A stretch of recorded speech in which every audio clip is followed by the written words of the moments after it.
Hi, Dominic. How are you? I'm good, thanks, Stefan. Nice to meet you. How are you doing?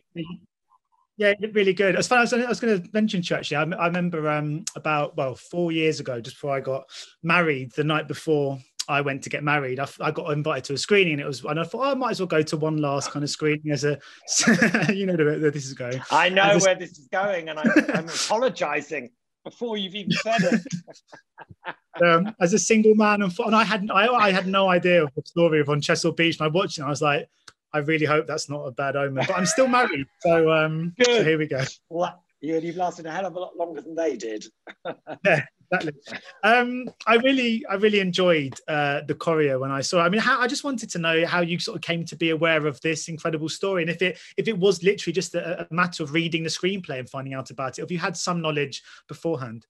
I had no knowledge at all. I was sent the screenplay and a package of other things, and it just really gripped me from the first moment. And it wasn't until the end of the screenplay that I knew it was a true story because I looked it up. And I thought it was sort of extraordinary that I didn't know about it because it seems to me to be quite an important historical moment.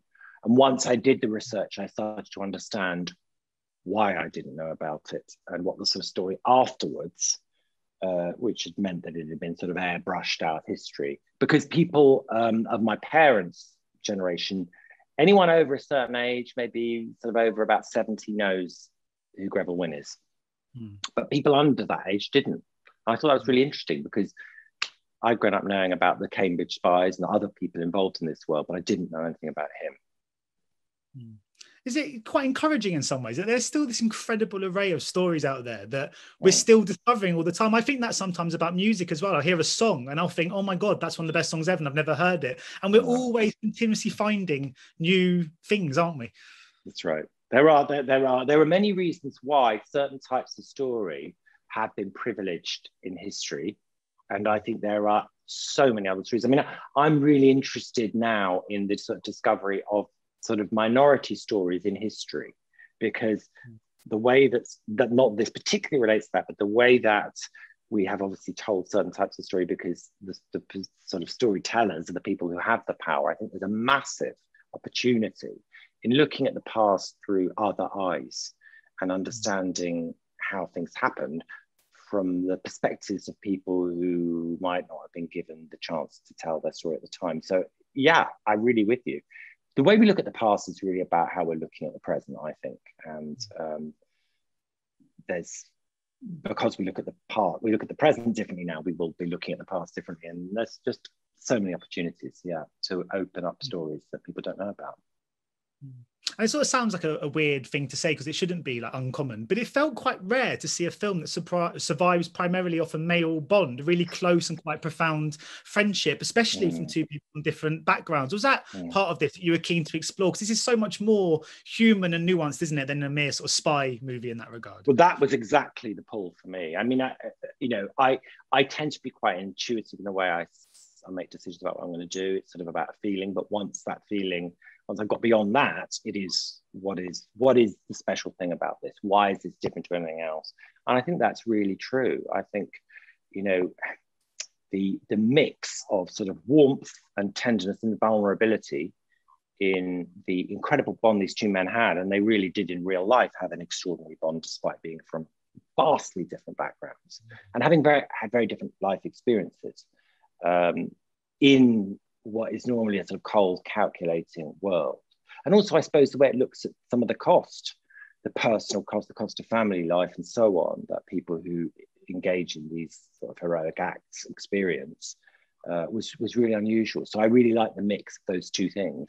It created problems down the line when we were cutting the film because it's like, what sort of genre is this film? It doesn't really fit with the traditional thriller and it doesn't really fit with the drama. So we had to sort of navigate our way through that a bit in the way that we sort of cut the film.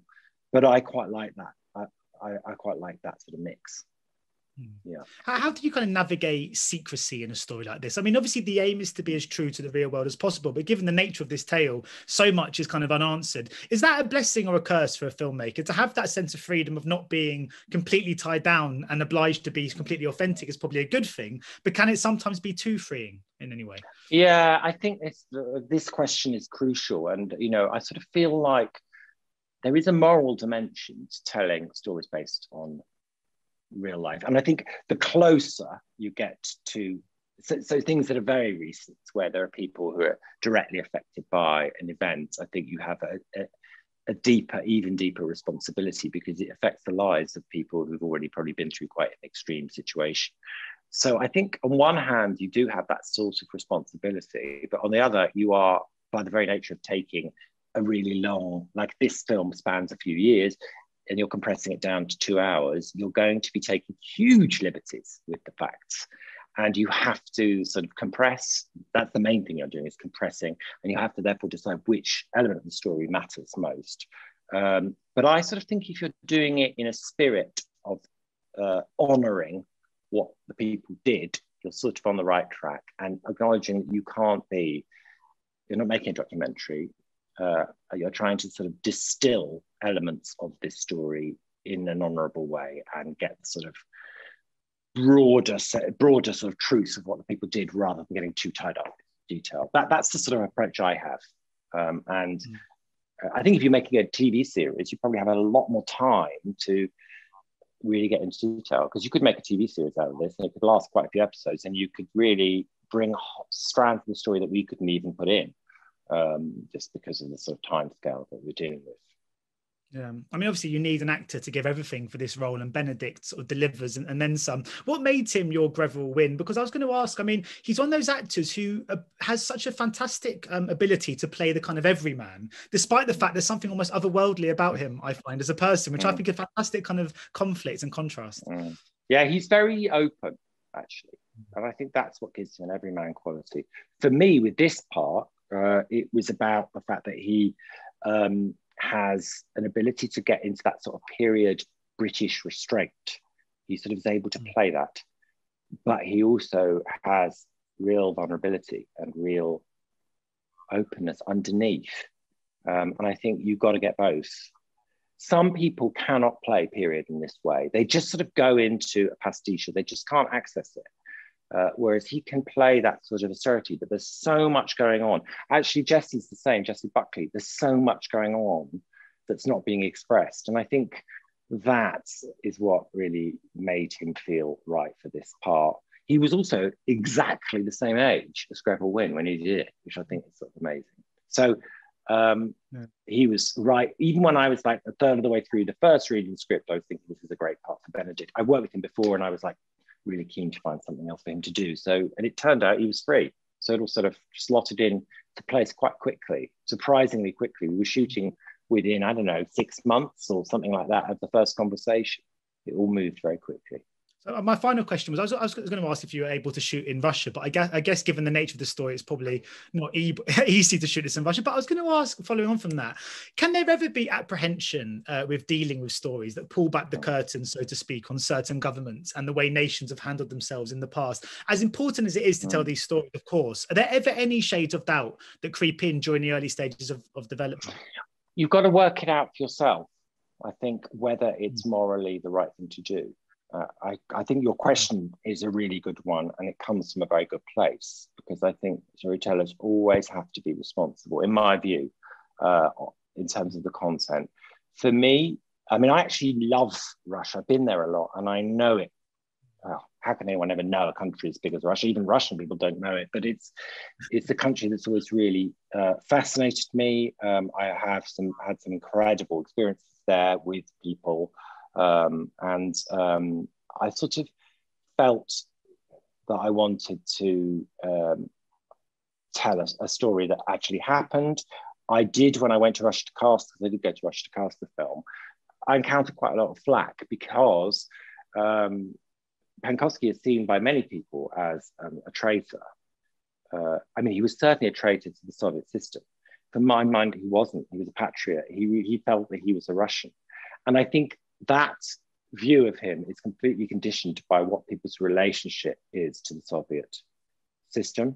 I think that there are many sensitivities within Russia about the portrayal of Russia now, and that affects how people feel that we read them.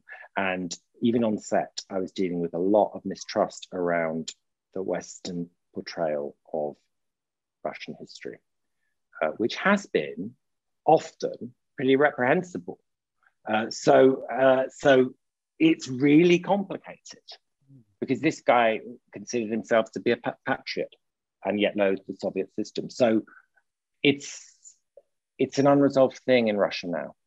And my experience of going to Russia was that in the early 2000s, when I first started going sort of regularly, that people there were much more open-minded about the West than they are now.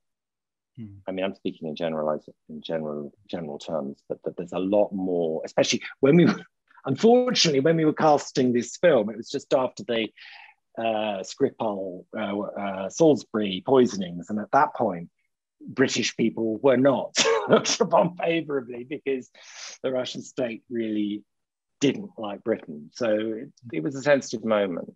But most of the time when you get to talk to people, explain why you're doing it, you make a connection. They understand that you're not trying to propagandize against Russia.